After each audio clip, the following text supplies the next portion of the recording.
Olá, sejam bem-vindos a mais esta aula virtual de variável complexa, quando falaremos sobre integrais envolvendo senos e cossenos.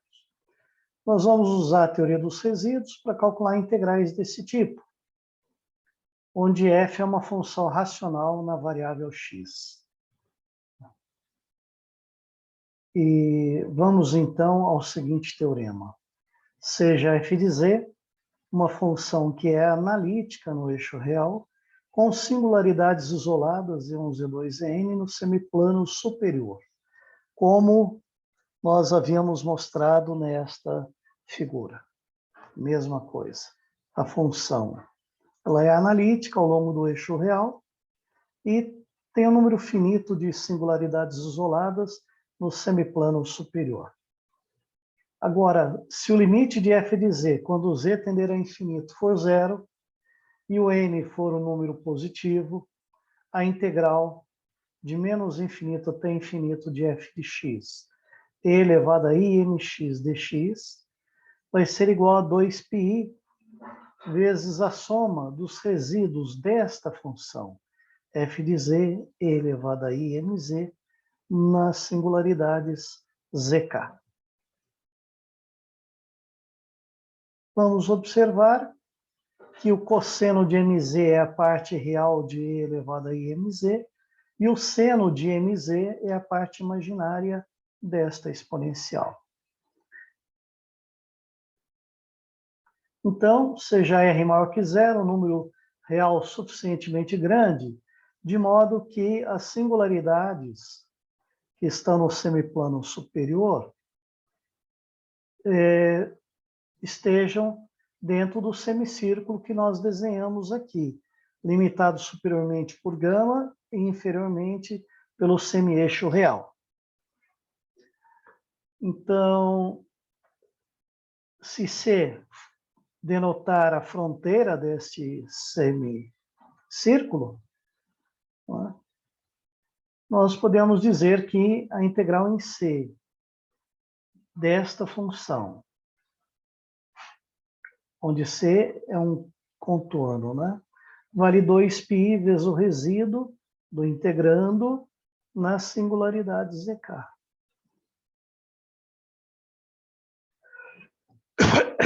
Vamos denotar por gama essa circunferência.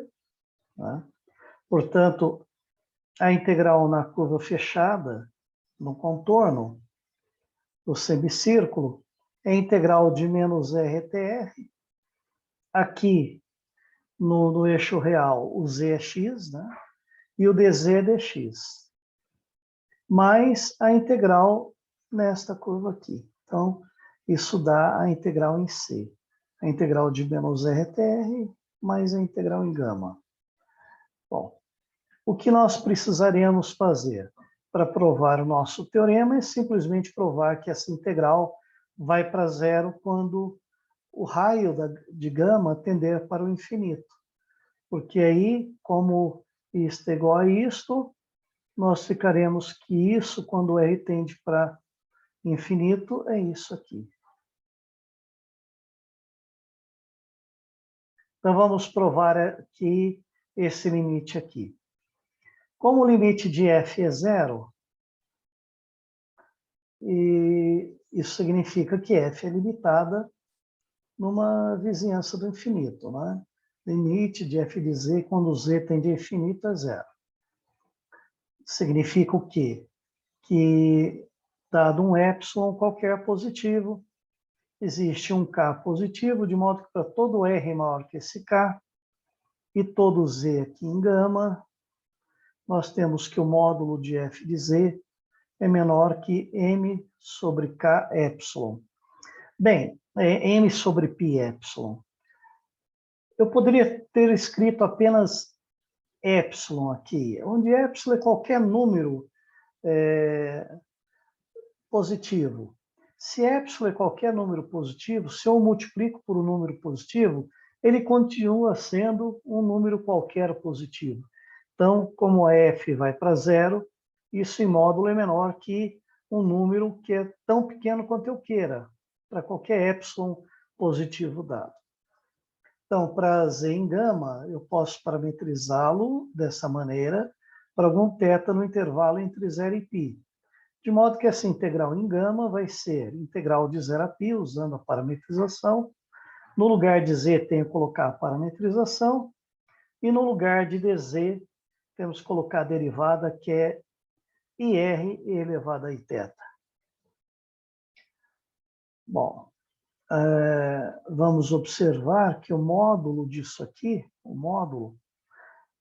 que o e elevado a iθ é cosseno de θ mais i seno θ. Portanto, o e elevado a i mr elevado a iθ fica igual a e elevado a i m r elevado a iθ é cosseno θ mais i seno θ, que é igual a e elevado a i m r cosseno θ, i vezes a menos 1, mr seno θ. Portanto, isso pode ser escrito como sendo e elevado a menos mr seno θ. E essa parte aqui, esse número é real. Portanto, o módulo dele vale 1. Não é? É a mesma coisa que cis de mr cosseno θ. E o cis de qualquer número real tem módulo unitário, de modo que quando a gente vai calcular e elevado a imr elevado a iθ, tudo no expoente aqui, isso é o módulo de e elevado a menos mr seno θ. E como a exponencial é sempre positiva, isso é igual a e elevado a menos mr seno θ. E o módulo de ir elevado a iθ, o módulo de i é 1, módulo de e elevado a iθ é 1, fica só o módulo de r que eu coloquei aqui. E a gente pode, desenvolvendo o seno de π menos θ, ver que ele é igual ao seno de θ. Então, eu posso separar a integral de 0 até π, em integral de 0 a π sobre 2, e depois da integral de π sobre 2 até π. E com essa mudança de variável, eu obtenho o fato de que essa integral é 2 vezes esta. Quando eu faço na integral de π sobre 2 até π, eu substituo o seno de θ por seno de π menos θ e depois faço uma mudança de variável. Chamo π menos θ de alfa, por exemplo. E aí o alfa vai variar de 0 a π sobre 2, a gente vê que dá a mesma integral aqui. E nesse intervalo, entre 0 e π sobre 2, o seno de θ é maior ou igual a 2π sobre θ. O gráfico de seno de θ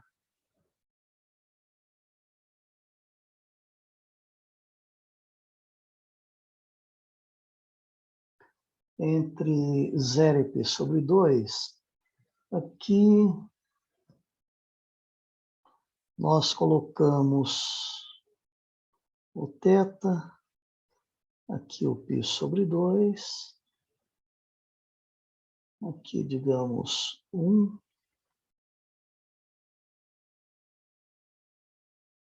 O seno, aqui é o eixo y, digamos assim. Aqui seria o seno de θ. E aqui a reta que liga esse ponto a este. A reta sempre fica abaixo nesse intervalo do gráfico do seno de θ. Então, seno de θ é maior ou igual a 2π sobre 2θ sobre π. Veja que essa equação aqui, quando o θ é π sobre 2, dá 1, que é o valor do seno de π sobre 2. E quando o θ é 0, dá 0. Então, essa equação aqui é a equação dessa reta aqui. Y igual 2 sobre π θ. De modo que, quando a gente substitui seno de θ por 2π sobre θ, bom, vamos lá. Então, nós temos que o módulo dessa integral, parametrizamos, substituímos z por r elevado a iθ, por dz pela derivada, que é ir elevado a iθ dθ. O módulo disso aqui é 1, né? A gente já poderia... É r, aliás. Que a gente põe aqui fora. E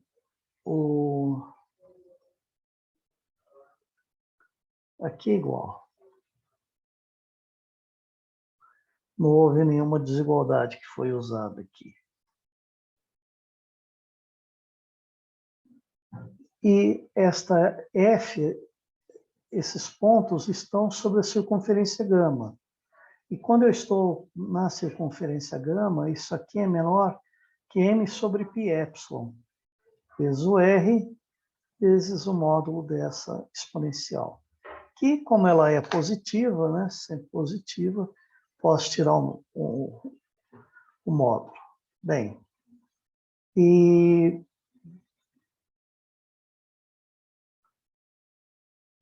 nós vimos... Ah, sim, ainda não, desculpa. Ali tem um e elevado a iθ. Ou a vista já não está tão boa como antigamente.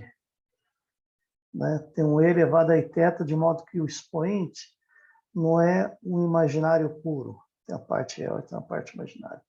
O módulo disso aqui, como nós vimos, era e elevado a menos mr seno θ.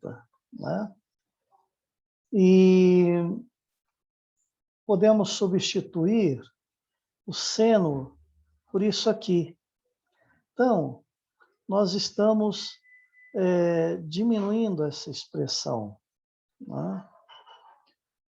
Aqui, como o expoente é negativo, quanto maior o expoente, menor o integrando.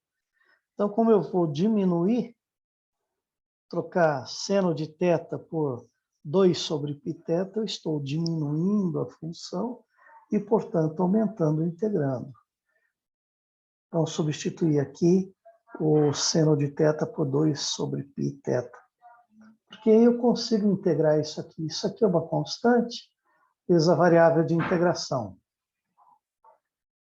Então, é do tipo e elevado a menos k θ dθ, que a gente sabe integrar.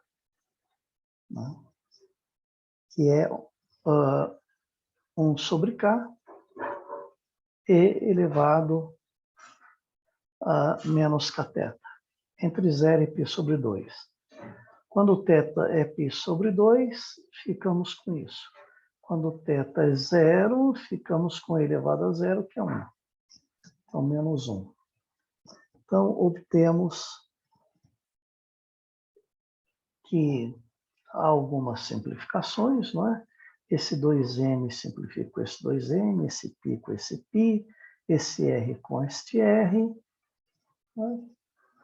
Esse menos, põe aqui dentro, vai ficar 1 menos a exponencial, menos mr. E esse número é menor que 1. Esse número é positivo, mas menor que 1. Então, isso daqui, esse número aqui, ele é menor que ε. Provamos, então, que o módulo dessa integral é menor que ε para qualquer ε dado, desde que o raio de gama seja maior que um certo k. Para cada k, eu tenho para cada ε, melhor dizendo, eu tenho um raio cada vez maior. No infinito, é zero. Então, podemos usar aquele teorema para calcular integrais desse tipo, porque esta é a parte real dessa integral e esta é a parte imaginária. Então, primeiro exemplo. Vamos considerar essa função 1 sobre z2 mais 2z mais 2. A gente sabe que o limite de f de z, quando z tende a infinito, é zero, porque quem comanda é o z ao quadrado aqui. Então, para z muito grande, isso é como se fosse 1 sobre z ao quadrado, e quando o z vai aumentando, a fração vai diminuindo. E as raízes desse polinômio são menos 1 mais i e menos 1 e menos i. Então, o denominador tem duas raízes. E como o polinômio é de grau 2, ambas são raízes simples.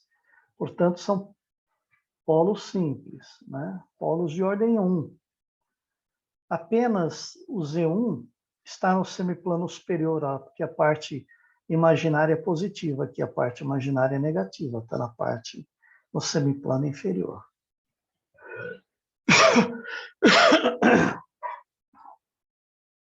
E o resíduo desta função em Z1, como é um resíduo num polo simples de primeira ordem, é o limite de z, multiplico por z menos z1, né? Vezes a função, e faço z tender a z1. Esse limite, o denominador pode ser também fatorado como z menos z1 sobre z menos z2. Então, que cancela o z menos z1 aqui com z menos z1 aqui, embaixo fica z menos z2. E aí eu faço z tender a z1. Que é simplesmente essa expressão aqui em z1. Então, faço z igual a z1 aqui. E faço em z menos z2, que sobra do cancelamento, o z igual a z1. Ou seja, fica z1 menos z2 aqui embaixo. Fazendo as contas, obtenho esse resultado. Precisamos extrair. Bem, então, continuando, né? A integral de e elevado a mx sobre esse polinômio, de menos infinito até infinito, é 2πi vezes a soma dos resíduos do integrando no semiplano superior, só tem uma. Que calculamos aqui. Então, basta substituir o resíduo pelo seu valor. Simplificando os termos semelhantes, né, nós ficamos com isto. A parte real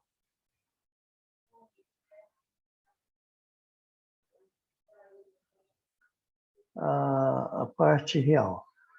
A parte real é e elevado a cosseno de m. E a parte imaginária é menos i seno m. Então, fica a parte real, que dá disso aqui, que dá o cosseno, e a parte real disso. A parte imaginária disso, que dá o seno, é a parte imaginária disso, que é isso aqui. Então, estão aí as integrais. Vamos considerar, por exemplo, essa função, f de z, 1 sobre z quadrado mais 1, que a gente sabe que o limite dela é zero no infinito. Por que é zero no infinito? Porque tem um z ao quadrado no denominador. Então, para z muito grande, o denominador é praticamente 1 sobre z ao quadrado, cujo limite é zero no infinito. Quais são as raízes do denominador? I e menos i. Esse está no semiplano superior e este polo no semiplano inferior. Apenas esse está no semiplano superior. Então, o resíduo dessa função nesta singularidade, como é um polo simples, né, polos de primeira ordem, né? Então, eu tenho que pegar o integrando, que é isso aqui, que é e elevado a imz sobre z quadrado mais 1, multiplicar por menos i, por z menos i. E tomar o limite quando z tende a i. Veja que z menos i cancela com esse, dá z mais i no denominador. Então, basta substituir z por i vezes i dá menos 1, i mais i dá 2i. Portanto, a integral de elevada a i, faltou um i, elevada a imx, faltou um i.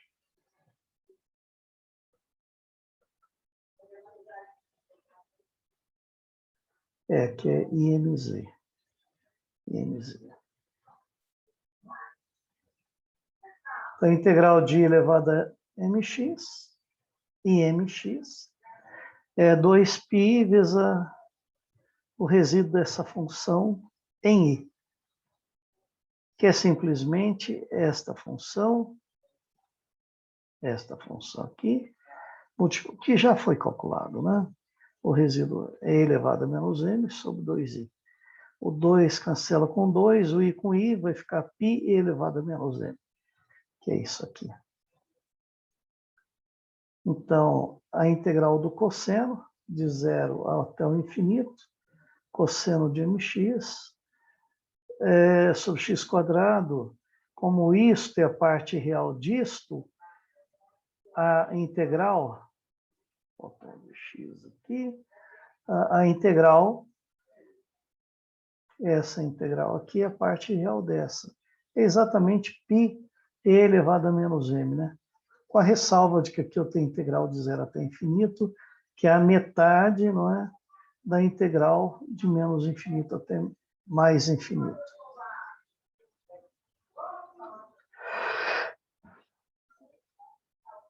Que é a parte real de elevado a i e mx. Que é π elevado a menos m sobre esse 2 aqui. E como exercício, calcule essa integral imprópria.